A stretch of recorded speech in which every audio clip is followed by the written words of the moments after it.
everyone, and welcome to the Squiggly Careers podcast. I'm Sarah, and I'm not joined this week by my usual co-host Helen, because this is one of our special guest episodes. And I'm delighted to welcome Jennifer Petriglieri. How did I do? Very well. Okay, I've practiced that, everybody listening, about 5 times because I was so worried about getting it wrong. I now feel like that's it. I feel so much more relaxed. We can now go I've said home it now. once, and I don't really need to say your surname again. And Jennifer has a book out called Couples That Work: How to Thrive in Love and at Work, which I have to say, having immersed myself in this over the last 3 or 4 weeks, the real risk with this podcast is it becomes relationship counselling. So I'm going to try really hard to actually ask Jennifer lots of questions and make sure this is relevant for all of us, not literally for me and my partner, Tom. So a little bit of context about Jennifer. So we both went to university in the same place, in Nottingham. Amazing. And we were talking about Jennifer now lives actually over in France, just south of Paris, where she's a teacher at INSEAD, doing lots of management programmes, women in leadership programmes. And you've actually worked across multiple continents in loads of different places. So as much as this book is about lots of different couples, you've almost experienced this for yourself. Is that right? Absolutely. Yeah, part of a working couple and being all over the place. So yeah, can strongly identify with the people in the research. And so your research is really extensive. So 6 years, over 100 couples, kind of really in depth. Let's start with, what do we mean by a dual career couple? Because I think that's it's not a phrase I think people use every day. So it's kind of good to get the definition and for people listening to think, oh, is that me? Is that not me? Is that everyone? Essentially, it's a couple in which both partners are committed to their careers and committed to each other. So it's essentially most of us today. So if we look at in the UK, about 2/3 of couples are dual career or working couples. Yeah. So it's really the vast majority of us. And has this changed in terms of as societal expectations have changed around women maybe having kids and wanting to keep working, but also economically having to keep working? I was quite interested to know, do you think this is a new phenomenon, or do you think actually it's always been there but maybe not been researched before? A little bit of both. Okay. So if you look at the statistics, we can see since really the 1970s, the number of working couples has been growing very rapidly across the world, not just in the UK. Yeah. And as you say, partly this is economics, partly it's an equality drive, partly it's people are placing more meaning from their work, both men and women. Yeah. But we really are the first generation en masse to be working couples. Okay. So it is a relatively new phenomenon, kind of the most of us are in this situation. Yeah. And what made you choose to research it as an area? Was it because of personal experience? Was it because you could just spot a trend? A little bit of both. I'm sure like many of your listeners, I was wrestling with the challenges many of us wrestle with. I think at the time I started, my children were younger, 2 small children. We're both trying to grow our careers. And even though we loved our work and we loved each other, it was challenging at times. Yep. Been and there. I think, and as every good academic does, I thought, what's the solution to this? And went to the library and just found nothing. So real gap. And there's research on, work-life balance, who does the washing up, that sort of stuff, which wasn't really that helpful when we're thinking about managing 2 careers. And then there are these stories of these power couples who have everything sorted. I'm like, I am never going to be like that. No. And so I looked, and the more I looked, the more I realised there's just nothing out there on this. So if no one's done that research, that's what I'm going to do. And so you talk about 3 transitions that typically couples make during their kind of lifetime. And I thought we'll spend a bit of time exploring each of them. And then at the end, talk about this thing called couples contracting in terms of quite a practical, I think, way of thinking through, regardless what transition you're at, how you can work together as a couple. Yeah. Because there's a really nice statement, I think, actually in one of the articles that you'd written in Harvard Business Review, which is dual career couples are better off being relentlessly curious, communicative, and proactive in making choices about combining their lives. And I thought, oh, brilliant. That's a great summary. And actually what all of our listeners will want to do is be probably nodding and going, right, how? How do I do that? Yes, please. I'll tell you. How do I do that? So let's talk about transition 1. And this is almost like the first big transition, if I've understood it right, that you make as a couple. So talk to us a bit about what does that first transition typically look like? Yeah. So, I mean, if you think back to the early days of your relationship, right, they were great, right? Yeah. Mine, for me, that is quite a long time ago. I've been with my partner 20 years. Yeah, me too. But if you think about it, what happens in those early days is essentially you're leading parallel lives, right? Even if you think you're committed to each other, your career's still going on, you've got the same sets of friends, and you've layered on this wonderful relationship relationship, and it's great, and it never lasts. Because you always at some point hit an event that creates a hard choice. So maybe you get offered a job on the other side of the country. Yeah. What do you do, right? Do they follow? Do you go your separate ways? Do you try and commute? End of parallel living. Maybe you have your first child. For anyone who's had children, that is the end of parallel lives as we know it. We have to really look at how we combine things. Maybe you're a couple who gets together later in life, right? And then it's like, how do we blend families from previous relationships? Yeah, really tough. Really, all of these are great moments, but they create these tough choices. And it's the first time as a couple, we really need to sit down and figure out, okay, how are we going to make this work? And by it, I mean, how are we going to structure our lives so we can both pursue our careers and have a decent relationship? Yeah. And so this is really the first transition from these parallel tracks to really building a life together. And I think I was reading this and thinking probably the trap that I fell into, and I'd be really interested to see, is this, I hope this is not just me, was denial. I think the kind of parallel lives thing, I probably hadn't quite appreciated that was the way that your relationship works. I had my little boy 2.5 years ago, so I've got a little toddler. Congratulations. Thank you. And then for a bit, as we were first, when you're going back to work and you're trying to make that work, I just thought, well, I want to go back to what I was doing previously because I really enjoyed that. So, we'll just keep going as we were. Yeah. Personally, as I was reading I was like, maybe that's why I found it so hard initially, because I was trying to do things in exactly the same way. And I think part of it is that, in the UK and across a lot of the world, the value of independence is like huge, right? Stand on your own two feet, don't depend on anyone. That's ridiculous in a couple, right? If we have independent lives, we're not really a couple.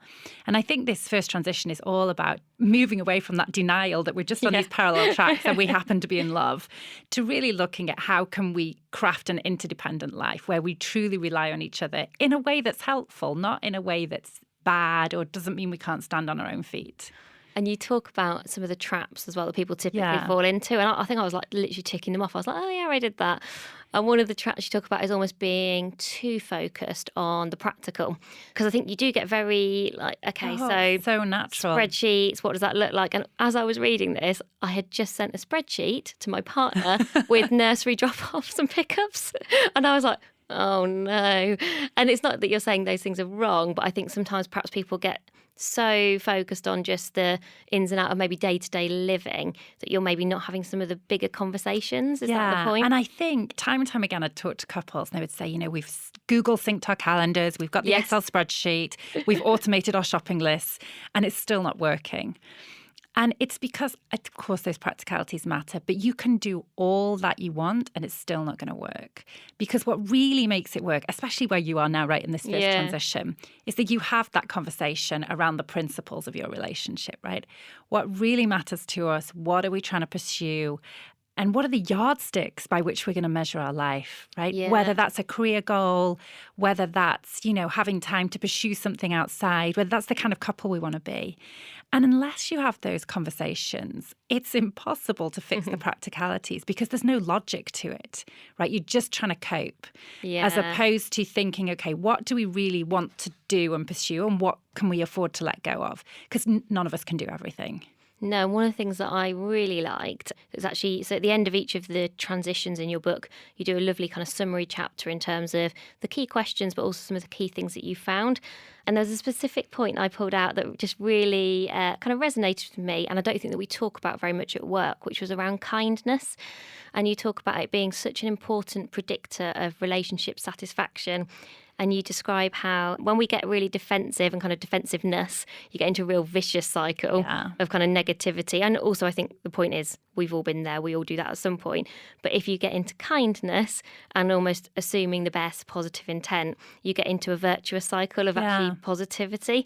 And I thought that was such a nice way for people to think about things, because I think actually the only reason probably I've succeeded in the last couple of years is because of the kindness thing. Yeah. And I think it's really interesting, like, what do we mean by kindness? Yeah. Because when we think about kindness, we often think about doing something kind to the other person, buying them a little gift or letting them sleep in, which is great. Yes. But kindness, it is great, to be clear, if you're listening. If you're listening, especially if my husband's listening, I like that. But The really important kindness is thinking kindly of your partner, right? So when they come home late from work and they've forgotten to pick up the takeaway, what is your assumption? Is your assumption say that they're a layabout and they don't care? Or is your assumption, actually, they've probably had a really hard day at work? And it's that level of kindness which really makes the difference in couples. And it's interesting because at the start of our relationships, we are super kind, right? Whatever they do, they leave their pants in the corner. Oh, they're still wonderful. And somehow that goes away. You know, the little gifts, they're lovely, but they're not enough. It's really is our basic assumption that our partner is a loving, kind, decent human being who is trying to do the best for us. And if that is correct and we act in that way, couples can get through pretty much anything. Yeah. And you talk about the key question for transition 1 is how can we make this work? And I think by how we can make this work, it's both at the practical level. So that's still important, because you have to figure those things out. But to me, it felt like there was also quite an emotional level of this is not about how we can make it work with more spreadsheets. It was emotionally the things that are important to us, how we can make this work. And it's how are we really going to invest in each other and support in each other without, you know, the balance of power kind of getting off. So I think the conversations couples need to be having at this time is, first of all, really understanding deeply what each other want, right? What matters to them and what matters to them as a couple together. Questions like career prioritization, right? How are we going to look at the investment we each put in our career and how's that going to change over time? It's really important thinking about how we map our careers out over time and whether there's a period where yours need to take priority a little bit and then we swap. All these questions are really fundamental. And then, of course, we layer the practicalities on top of that later. And did you see with the couples in this first transition that you talked to, was there a model that seemed to work better, or was it actually just more important that people were doing the right thing for them? I mean, my analysis went in 2 phases. And as any research will tell you, you know, the thing their data tells you first is the thing you want to hear. It's not the real answer.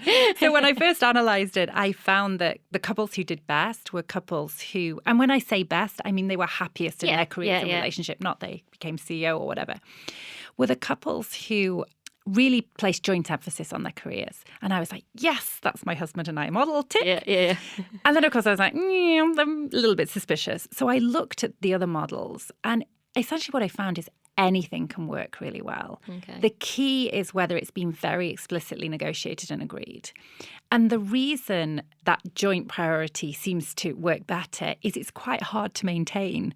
And so it forces us to have those explicit conversations. Oh, interesting. So it's kind of that way around versus that's the best model. So if you're going to do that model, you've had to have the conversation. Yeah. And I find that really hopeful because I think, like you and all working couples, we are fed up with people telling us, do this, like you must follow this.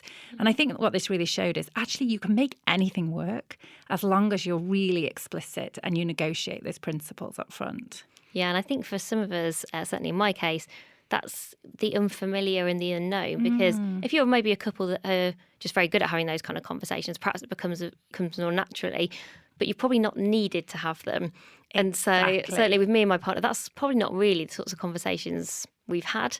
And so suddenly you are having to kind of make some proactive decisions around going, oh, like how are we going to make this work together? What does this mean? Actually, for me and my partner, we had a really specific example where he'd been in the same company for 10 years. And that had been useful that he'd been there. Actually, we were having our little boy because, you know, people knew him and they were really flexible with him. And then he was like, right, I think now's the time to move on. Yeah. And part of his new role now means that he travels a lot more down to kind of the south of the UK. And so suddenly there was like a real impact on your both career, practically and emotionally, because actually until this point he's always been the one sort of supporting me and kind of he could always work around my career, so I could sort of put it first. And I remember actually being quite nervous about it and actually just thinking, this is like a new calibration of things. But I think the thing that reassured me was we have had this attitude over the last couple of years of like, we're in it together. Almost the extent of like against our kid to that extent.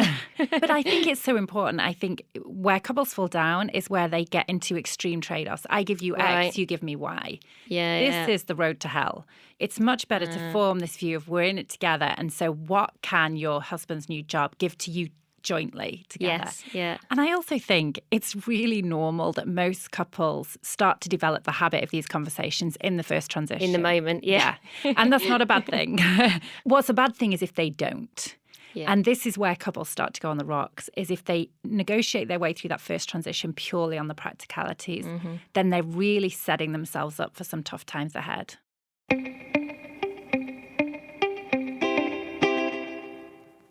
And so as you move into the second transition, so this is more about almost reinvention, both individually and collectively. And the key question here starts to become, so what do we really want? Yeah. There's a lot of stuff in here about identity that I found really interesting.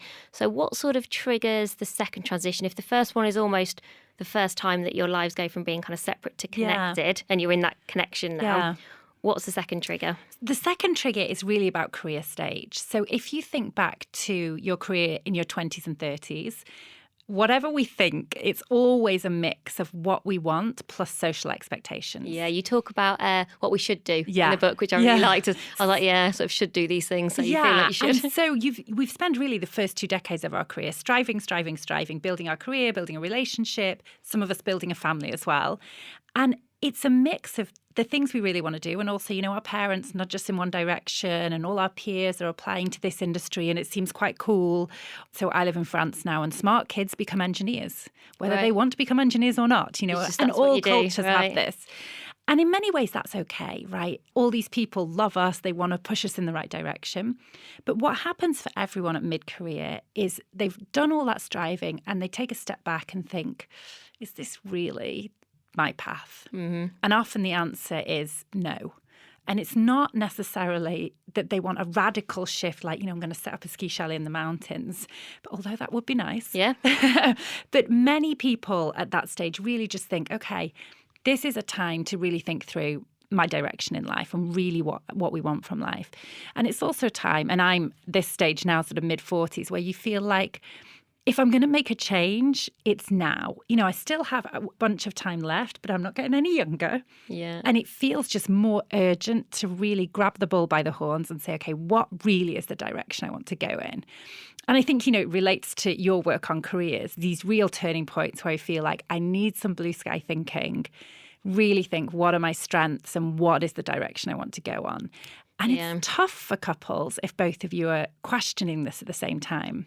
Well, this is where you start to, you mention a young quote in the book where he says, we let go of our ought to be self, become the person we are meant to be, and follow a path that feels truly ours. Yeah. So I think this involves quite a lot of deep thinking. Hugely. And people having more like existential type crises. I hear lots of people who maybe I coach or we work with who have got to a point where they're suddenly going, oh, is this it? Is this me now? And actually, that's a really scary question to be asking yourself. And the likelihood is, as a couple, you're not going to be off a million miles off asking those questions at the same time. Yeah, and it's really threatening in a couple, because what often happens is if you see your partner with these questions, it's really easy to interpret them as a problem about you in the relationship. Right. If they're questioning their career, their direction, what do they really want?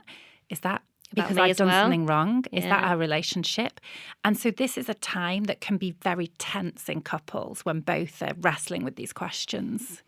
And so with the couples that you were talking to over a long period of time, what tends to happen in terms of what are some of the traps that people fall into, or some of the things that you can naturally look out for if you're listening to this and thinking, oh, this might be me soon, or I feel this way now? Yeah.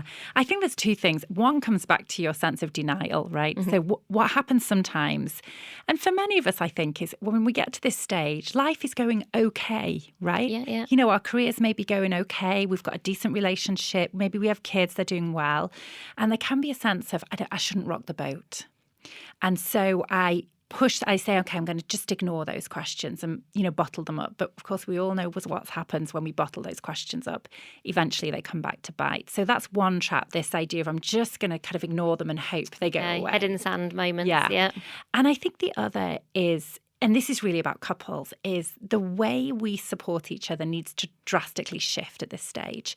So if we think in our early days, and actually if we think about what do we think of as a good supportive relationship, we tend to think of good old tea and sympathy, right? Yeah. My job is to plump up the self-esteem of my partner and make them feel great. And And it's wonderful, right? Who doesn't like that? But it's exactly what we don't need in these moments. And you know through your work that when we're in these transition periods, we cannot stay in the comfort zone. No. The only way to get through them is to get out, right? And explore and experiment and reflect and do this work that's quite risky emotionally and potentially practically, right? We might be making a big career transition. And the problem when we hold our partners really close and kind of mollycoddle them is it dampens down that exploration. Yeah.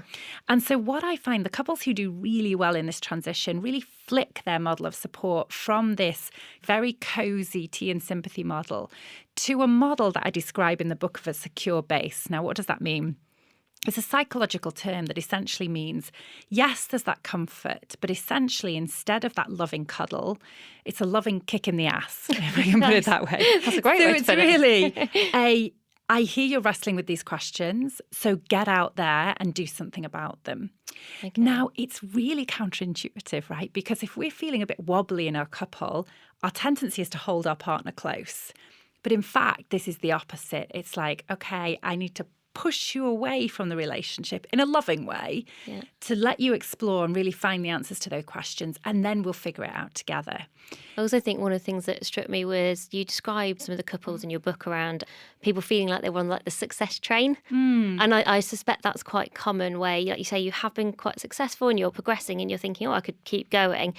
And so if you're somebody who is contemplating getting off maybe like the success train you thought you should have, that's actually an incredibly difficult thing to think about, really hard. And you probably need your partner to give you the permission. Yeah. I was like, really sometimes is you need about the permission. I think it is. And I think that word's really important in our partnerships because I think very often, particularly when we get to that midlife stage, and we've got a lot of responsibilities, right? We might have children, we might have elder care, we might be managing a team. We can feel we're carrying the world on our shoulder. And to have your partner give yourself permission to say, you know, it's okay to think outside the box, to really explore the direction you want to go in is so important. My partner is an accountant, and I feel like I've kind of done this second transition a bit sooner because all of my career I've worked in really big companies, like big FTSE 100 companies. And then as our son was still quite young, so probably only the last 6 to 9 months, I have done that thing of thinking, oh, interesting, I think I now feel confident enough to run my own business, which is a completely different identity to like the big corporate world where I was, you know, you're doing really well, you're progressing. And, you know, you feel like you're the career high flyer in some way, shape or form. And so I remember talking to Tom about it and saying, oh, you know, I think I'm going to give running my own business a go. And naturally, as an accountant, you can see the slightly more risk averse. Yeah, the pound signs going around your eyeballs. Is this really the right time, Sarah? But actually, and I suspect he had to work quite hard to not worry about all the kind of the risks and the how is that going to impact practical bits, relationships. And he just was like, oh, if you feel like you're ready and that's what you want to do, and gave me a lot of permission to go, well, yeah, you should, if that's what you want to do, you should make that happen.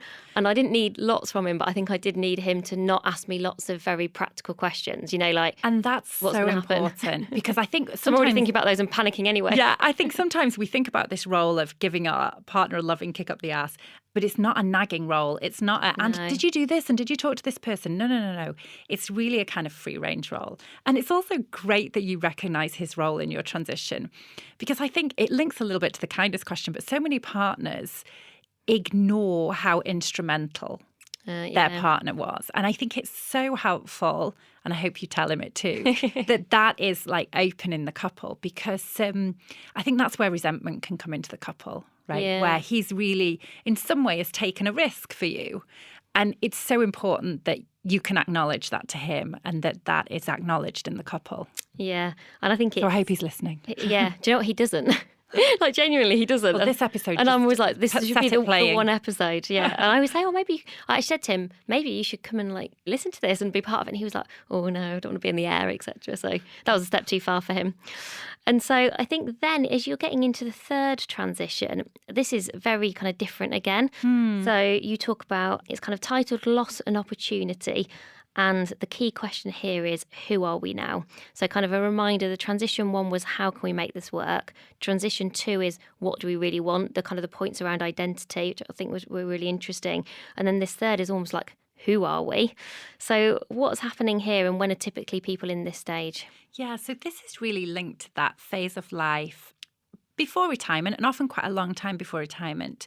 But when our social roles are changing, so if we've had children, they're flying the nest. I mean, you were just talking about your corporate career. You know, if we've had a corporate career, we're no longer the bright young thing, right? We've been climbing, and suddenly we're plateauing out. And actually, there's one guy I was talking to, and he said, I knew I was in this transition when I went for promotion, and the guy who was up against me was my protege, and he was 10 years younger.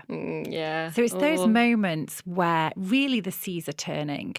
There can be a massive sense of loss with that, right? I'm no longer the hands-on parent. I'm no longer the bright young thing, the bright young star in the organisation. Who am I? Who am I now? And it's also a question in our couples, because for many couples, children are the project that bind them together. Yeah. And when the children leave, I had so many couples said to me, we looked at each other and just thought like, who are you? And it's a very natural turning point. At the same time, it's a very exciting time because for the first time in decades, couples have freedom, right? Freedom of time, hopefully a bit of financial freedom if they've been prudent with their money. You know, they've maybe paid off mortgages or been saving enough. And they've still got a while left in their careers. You know, gone are the days where we're retiring. That's what we talk 60. about, that you're never going to retire probably. Not in the same way that our parents did, certainly. Yeah, exactly. And so really, this is the first generation of people reaching this transition who have, firstly, 10, 15, 20 years of their career left. They're probably pretty healthy. They have freedom. Because people are having children later, they're not going to encounter grandparenting duties anytime soon. And also, as you write about and talk about, the structure of careers are changing. So if we look back 20 years ago, at that transition, people would be in the same company until retirement and would really be winding down. That's no longer the case anymore. There's all sorts of options. Portfolio careers, entrepreneurship, freelancing. There's all sorts of things that just were not available to previous generations. And do you think people are also potentially starting careers there? Because I was thinking about my mum, who, again, the freedom probably is the right word, of like having had 3 kids and the majority of her time invested in us and kind of supporting us. And actually what I've really noticed over the last 5 years or so is that she's almost like starting her own career now. So she's become like a netball coach and she now coaches other people to do coaching. And there's this whole new identity. There's a whole that's independent of us and is completely separate. And actually, almost my dad is changing how he's working. So he used to work phenomenally long hours. He's working a bit less. And my mum is actually working more now. Maybe that's the way they're going to make that work. But, you know, you're like, oh, it's really interesting to watch them kind of navigate how they're using their time. Yeah, and it's a really interesting transition. And I think the trick for couples is how do you grab that opportunity while dealing with the loss? Because it is also a time, you know, it's recognized it's a huge loss of some of these roles and some of these really valued identities. And also, our relationships are really shifting at this time. So it's really about balancing these two sides off. And do you see with the people that you were talking to who are in the third transition, have they always done transitions 1 and 2 really well? And that means that then they're more likely to be 3? It depends. I mean, and obviously there are some couples who are new couples, right? Yeah, that's true. You know, so it really depends. So what tends to happen is if couples get to transition 3 and haven't done number 1 and number 2 well, transition 3 is very, very difficult because there's a lot of unfinished business from the first 2 transitions. And this tends to be a time when the resentment comes up. So I'm sure this hasn't happened in your parents, but often if one partner's taken their career at a slower pace because of the kids, it can be like, well, I've sacrificed for all these years. And so it can be a very tense time. And actually, when we look at the divorce statistics, it's a horrible term, but we see this rise of grey divorce. Right. And in the last decade, there's been a huge rise of divorce at this kind of mid to late 50s age. Just as you're going through that. Just as you're going through that transition. And I think it's due to 2 things. One is, you know, that loss is there. I also look ahead and see, you know, I've got enough life to really build a new life with someone else. And so unfortunately, it is a time when there is a peak in couples going their separate ways.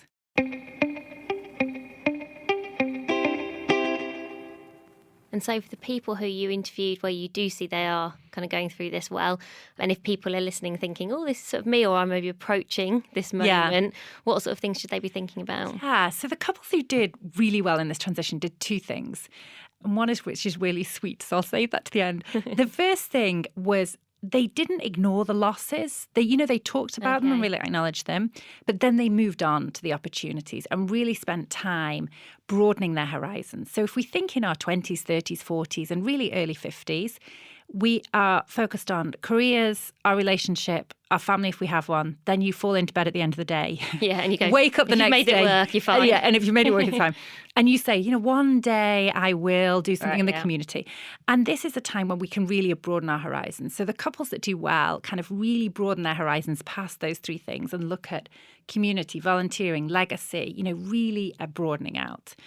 The second thing I found, which is so sweet, is that couples who did well replaced the children with joint projects that were just about them. The passions, find a shared passion. It was so nice. I know. And the couples were just adorable, the things they were doing. So some of them were coming back to activities they'd done, pre-kids days. Some of them were exploring new things, and some of them were actually working together, which was really interesting. Now, a few, not many, were whole hog, everything together, but many had little side projects, either entrepreneurial or voluntary or something on the side. And I think this is really interesting because as work becomes a real central piece of who we are, and of course our partner is a central piece of who we are as well, there's this natural coming together at the end of our careers, which is such a lovely way to almost express our love, right? In that we're going to combine our love for each other with our love for work and do something together in this last period. Now, it's not for all couples, but I found that a really interesting trend. And do you think, and maybe this is something you didn't necessarily address in your research, just interested to see what your kind of point of view would be. When I read that point around shared passions, I thought, I'd really like to have that now. And I don't. Yes. And to your point, the reason I probably don't is I go, if I can make the work and the family thing and the relationship, I feel like you kind of probably don't have the space to find that. But I was thinking, but I suspect that would be quite good for our relationship. Yes. And we did used to have it. Yeah. So and before I think, transition one, we had it, and now we don't. And I was thinking, maybe that is still a good aspiration to have. Maybe it's just because clearly I would quite like to do it. But you think, no, I think you are that? Exactly right. And it's such an interesting point. And I found that actually couples who went through transition through the best were couples who had these shared passions all along. Right. That said, there is a reality in that I've been there in the baby toddler years where it is a bit in the trenches. And I think we also need to give ourselves permission to say, you know what? If all we can do for a couple of years is get through the day and collapse, that's actually okay. That's okay. I think it's, can you pick that stuff back up before the kids get to 17? Yeah. You know what I mean? Yeah, I prefer not to wait that long. Yeah. But I think, so if where I am, we have a 9 and an 11-year-old, and we've in the last few years started to pick back up some of those shared passions. And it's been great. And I'm glad we're doing it now and not waiting. Yeah. But there is just a reality. And I think one of the things, especially for working parents, is it's very demanding. And I think sometimes we need to give ourselves a break. If we don't go on a date night every week with perfect makeup, that's okay. Yeah. And I think I really enjoyed reading all the different stories, the different people that you interview, because you sort of share their stories. And you could see that some of them, there was no perfect couple, which no. There was no one who you were like, well, they're just navigating all of this beautifully. Actually, everyone found it hard at different times. Almost the difference seemed to be, were they prepared to acknowledge that it was hard and then talk about it together? I was fearful of a few people where you're like, oh no, they are actually genuinely really struggling, and you could completely see how it happens. I think it's a really natural thing that they're too fearful to share with the other person because they think, what will they think of me? Or everything just gets too overwhelming and you just don't get to that point. Yeah. But it seemed to be the couples where they were acknowledging that it was hard, being like, it's really hard right now, and then going, let's chat about it. But the solutions didn't always fit in the practical. I think that was another thing for me, and this being more than just the practical things. This is why I always think of it as it's really about developing the habit of those conversations. It's not just thinking, we're in a tough spot, we really ought to talk about that stuff. What was it we were supposed to talk about?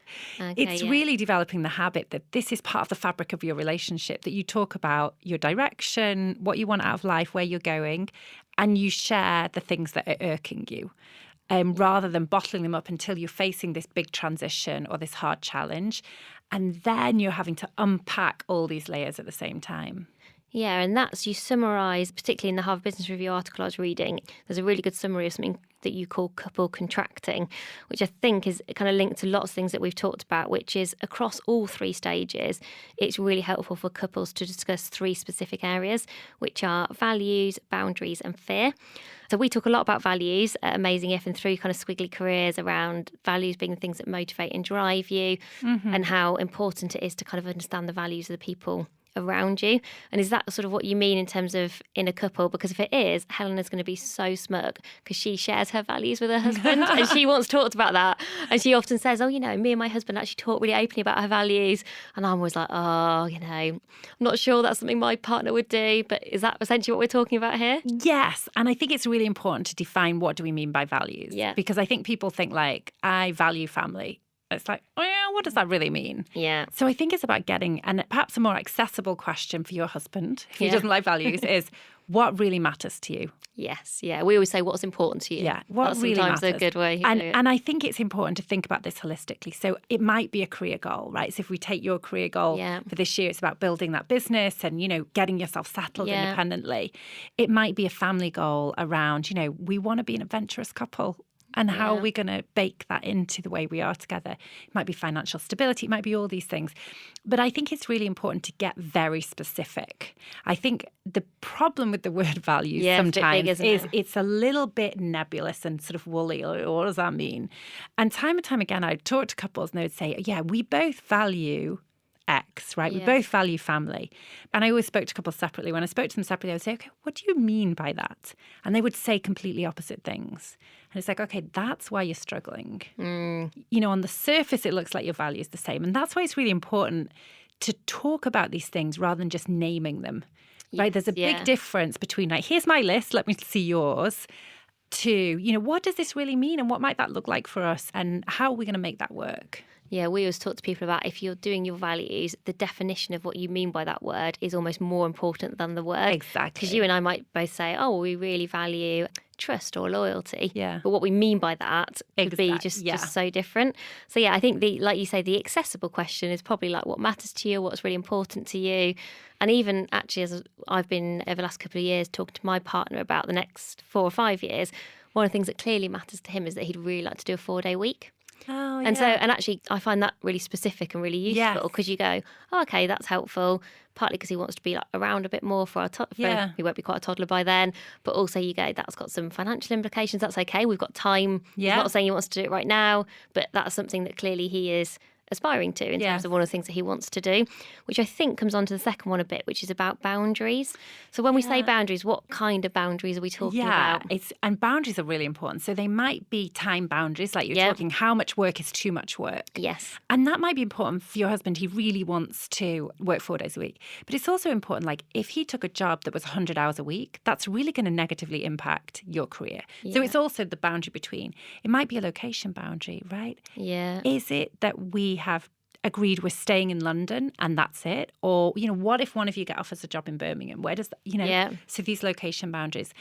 It might be a boundary around your relationship. So, you know, Mark Zuckerberg, Facebook, has this famous thing where he's dedicated 2 hours quality time a week with his wife. And like that's... I'm not sure how I'd feel about that. If someone was like, oh, you're now in the quality time. Yeah, no, which is a little weird. But what matters is they're your boundaries, I suppose, And the reason boundaries are really important is they restrict our choice. Which sounds a bit counterintuitive, right? Because I think especially in the UK, we're always taught more choice the better. Mm-hmm. But that's not what the research shows at all. No. In fact, more choice equals harder to make decision equals more regret when we make decisions. Confusion, So it's much better to draw these boundaries so we know like, okay, this is the field we're playing on. And if we get an opportunity on another field, it's just not our field, right? So we're not going to go for it. And it's really containing for a couple to have those conversations around boundaries and draw like, these are the lines we're not going to cross. Yeah. What happens if you change your mind on boundaries?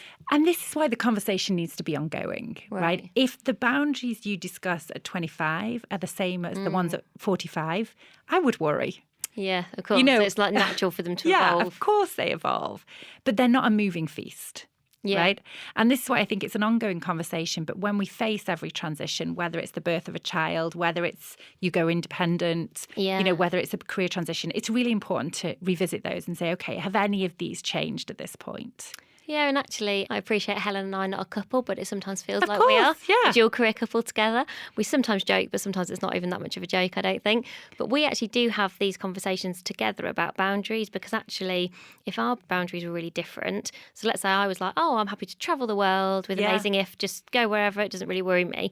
And then Helen, who's got 2 small children under 5, was Yeah. like, oh, well, actually, I'm very committed with my family to being based in the UK. Yeah. Actually, if you've got very disconnected Yes. boundaries, that could, in a different way, kind of break up your couple in terms of how you're going to run that business. Yeah. I think I'm probably better at this with Helen than I am with my partner. Well, there you go. That's a lesson. But no, it's interesting you say that. I was talking to an entrepreneur the other day who'd read the book, and he said, I was torn between, do I do this first with my wife or with my business partner? Oh, well, there you go. And I think there's something in it, because if we think, I think there is. If we think of important relationships, it's up there, right? Yeah. An entrepreneurial co-founder. Well, the last one was definitely in a more kind of entrepreneurial co-founder mode than relationship mode, which is fear. Yeah. And by this, you describe it, I think, as like just what are the things that you are most fearful of? So when you think about kind of the future, and I think these fears are just very unique and quite different to all of us. So for some of us, it might be things like, well, actually, I'd be really fearful of things like financial security. Sometimes I guess it's about children's health. It can be so many different things. Did you find that actually everyone, when they have these conversations, they're just always really different, or are there some common themes? No, they are very different. And this is why it's really important to discuss them, because many of us actually don't know what our partners are really worried about. We think we do, but we don't. So I remember a stage 3 couple, I was talking to a transition 3 couple. He was absolutely convinced that she wanted them to move to where the grandchildren had been born. Right. And he was obsessing about it, and he didn't want to talk about it because he knew she would say they should move. And when I spoke to her, it was not even on her radar. Oh, that's so interesting. And this happened time and time again. I would talk to couples and they would be convinced that something was going to happen, and it wasn't even occurring to the other partner. And this is why it's really important we talk about them, because I think we all have these blanket assumptions. Yeah, I know what my partner's worried about, and we're working probably the through longer that. you know someone, the more you think that, I would say. And you would be surprised if you have this conversation with your partner, the things that come out. And of course, what happens is when we know those, we're much more sensitive around them, because none of us really intentionally want to activate our partner's fears. You know, when we understand them, we can build a much stronger relationship because we can just be more sensitive around those areas. So do you feel loads of pressure day to day to have like an amazing relationship now with your husband, because you know all this stuff? Someone said to me the other day, you can never divorce. Yeah, imagine. Because you work with your husband as well. Yeah, we work together quite a lot. No, I don't. I think, look, we are a couple like everyone else. You know, we have our ups and downs, we have our challenges. I think the way we're different is we probably talk about it maybe more than the average couple. Because you know how important it is. Yeah. And you sort of have to like practice what you preach, I guess. Yeah. And I also think one thing, as you said when you read the book, one thing this research told me is no couple has everything sorted. No. And I think when you read these stories in the glossy magazines of, you know, X and Y who have this perfect life, I mean, it's just a mirage. Yes, yeah. And I was thinking, actually, relating the work you've done to our work around squiggly careers, I feel like your work is only going to become more relevant and important for people, partly because, as you say, there'll be more and more dual career couples. Yeah. But I feel like these transitions are probably only going to get messier. Absolutely. You know, in terms of people working in lots of different ways, different locations, probably like myself now, earlier in your career, you might be doing multiple things. Whether that's not just something that's going to happen in sort of transition 3, where you're more likely to historically have done portfolio. So I feel like almost the level of support that we're all going to need from our partners throughout our careers is probably higher. And I also think it's about our companies are no longer providing that support. Yeah. So where do we go to? So whereas in the past, I mean, it wasn't just about that you were always with one company, which was very important, but it was also there were codified transitions, right? We knew where we were going. There were support networks. There were professional associations. That layer of support has just gone now. So there's much more pressure on couples themselves to figure out how to make it all work. And I'd not teed you up for this, but we always end our kind of podcast for asking for like best pieces of career advice. Okay. So from all of the research now that you've done, if you were to go, right, for everybody listening, and it can be your personal best piece of career advice, what would you say to people? So my best piece of career advice is to not treat your partner as a footnote, but as a main protagonist in your career. So I think we so often want to separate career and partnerships. But the reality is, hopefully, our partner will outlive any mentor, any boss relationship, any peer relationship.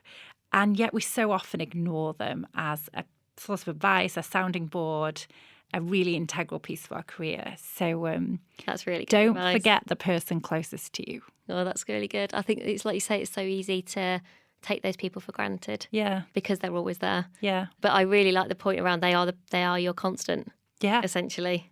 Yeah. And all of this change could be happening around you, but they can kind of be the thing that goes with you the whole time. Absolutely. And if they want to read the book, it's out now. If they want to find out more about the work you do and follow you, where can they find you? Yeah, so they can look at my website, jpetriglieri.com. We will include that in our resources in case you're trying to scribble down that surname. Yes, that's not an easy one to spell. So you've got a website and that's got all the information about the work. Yeah, and all the press articles and the essays I write and the podcast and everything. So, yeah. Lovely. So, as ever, if you go to the website, we'll do a little synopsis and all of the resources that we've talked about today will be there.